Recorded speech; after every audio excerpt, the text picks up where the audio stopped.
Hello દર્શક મિત્રો, સ્વાગત છે તમારું આજના ફ્રી નવા વિડીયોમાં। તો આજે આપણે વિડીયોમાં વાત કરશું રેલવે વિભાગમાં ધોરણ 10 પાસ ઉપર નવી ભરતી આવી છે, જેના ફોર્મ ભરવાના પણ શરૂ થઈ ગયા છે અને કુલ જગ્યા છે 9970 જેટલી જગ્યા। ફોર્મ ભરવાની છેલ્લી તારીખ કઈ છે અને એજ્યુકેશન લાયકાત કેટલી છે તે આપણે આગળ આ વિડીયોમાં વાત કરશું। તેમજ ગુજરાત હાઈકોર્ટ તરફથી ડીવાયએસઓ અને બેલીફની જે એક્ઝામ લેવામાં આવી હતી, પ્રિલિમ એક્ઝામ લેવાઈ ગઈ છે અને મેઇન્સ એક્ઝામ માટે જે તારીખ અને સિટી જાહેર કર્યું હતું તેમાં એક નવી ફ્રી મહત્વની અપડેટ આવી છે, તેના વિશે આપણે આગળ આ વિડીયોમાં વાત કરવાના છીએ। તો દર્શક મિત્રો, વિડીયોના અંત સુધી જોતા રહેજો અને ચેનલમાં નવા હો તો ચેનલને સબસ્ક્રાઇબ કરી લેજો, જેથી અમે આવી નવી માહિતી તેમજ નવી ભરતી રિલેટેડ વિડીયો પોસ્ટ કરીએ તો તેની નોટિફિકેશન તમને મળતી રહે। તો ચલો દર્શક મિત્રો, આપણે વિડીયોની શરૂઆત કરીએ।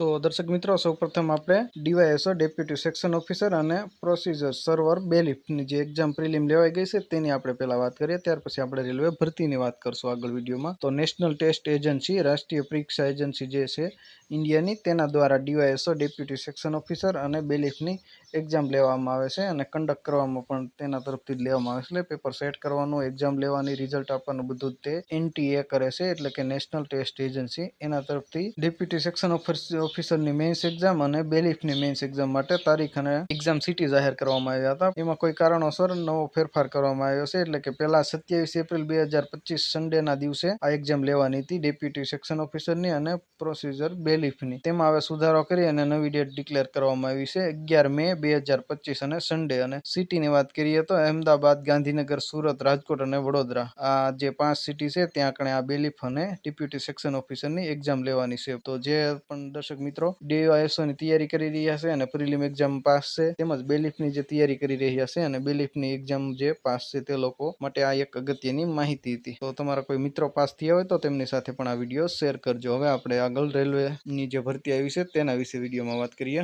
તો દર્શક મિત્રો, તમે સ્ક્રીનમાં જોઈ શકો છો, આપણે એક આ ન્યૂઝ કટિંગમાં જે ન્યૂઝમાં આવેલું છે રેલવે ભરતીનું, તે આપણે અહીંયા કણે સ્ક્રીનમાં તમે જોઈ શકો છો। રેલવે વિભાગમાં સહાયક લોકો પાયલોટની 9970 ખાલી જગ્યાની ભરતીની જાહેરાત કરાઈ છે। આ માટે ઉમેદવારો 10 એપ્રિલ એટલે કે ગઈકાલ 10 એપ્રિલથી 9 મે સુધી અરજી કરી શકાશે, એટલે કે ગઈકાલથી ફોર્મ ભરાવાના શરૂ થઈ ગયા છે। જો તમે આમાં ઇન્ટરેસ્ટ ધરાવતા હો તો તમારું ફોર્મ પણ ભરી દેજો વહેલી તકે, છેલ્લી તારીખની રાહ ન જોતા। ત્યાર પછી અરજી કરવાની સહિતની પ્રક્રિયા સત્તાવાર વેબસાઇટ પર મૂકવામાં આવી છે। ઉમેદવારોએ સત્તાવાર વેબસાઇટ એટલે કે rrbapply.government.in ઉપર તમે જોઈ શકો છો, ત્યાં કણે તેનું આ રેલવે ભરતીનું ઓફિશિયલ નોટિફિકેશન છે તે મૂકવામાં આવેલું છે, તો ત્યાંથી પણ તમે વિગતવાર જોઈ શકો છો। જે આ ભરતીમાં ફોર્મ ભરવાનું છે તે ઓનલાઈન માધ્યમથી જ ભરવાનું રહેશે। અને ઉંમરની વાત કરીએ દર્શક મિત્રો, તો 18 થી 30 વર્ષની વય જે ધરાવતા ઉમેદવારો હોય તે આમ ભરતીમાં ફોર્મ ભરી શકશે અને કોઈને અનામત લાગુ પડતી હોય તો તેને અલગથી છૂટછાટ કે મળવાપાત્ર છે, જે ઓફિશિયલ નોટિફિકેશનમાં લખેલું છે।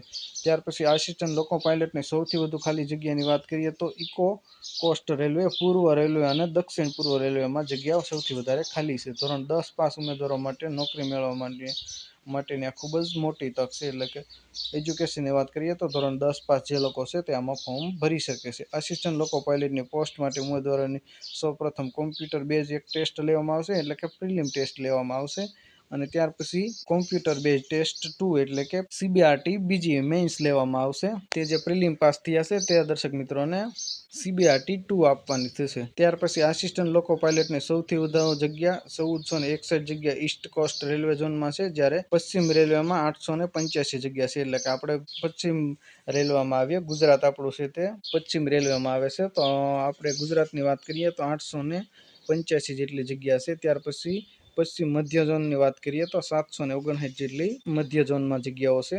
તો દર્શક મિત્રો, આ એક રેલવેની નવી ભરતી હતી જે તમને મેં માહિતી આપી। ઓફિશિયલ તમારે જવું હોય તો rrbapply.government.in વેબસાઇટ છે, ત્યાં તમને ઓફિશિયલ નોટિફિકેશન મળી જશે અને વિગતવાર અભ્યાસક્રમ અને બધું જોઈ શકશો તમે। વિડીયો પસંદ આવ્યો તો વિડીયોને લાઇક કરી દેજો દર્શક મિત્રો, તેમજ તમારા મિત્રો સાથે શેર કરજો અને ચેનલમાં નવા હો તો ચેનલ સબસ્ક્રાઈબ કરી લેજો। તમારા કોઈ પ્રશ્ન હોય તો અમને કમેન્ટ કરીને ચોક્કસ જણાવજો, અમે તમારા પ્રશ્નનો રિપ્લાય આપીશું અને ફરી એક નવા ટોપિકમાં નવા વિડીયો સાથે મળશું। ત્યાં સુધી જય હિન્દ, જય ભારત।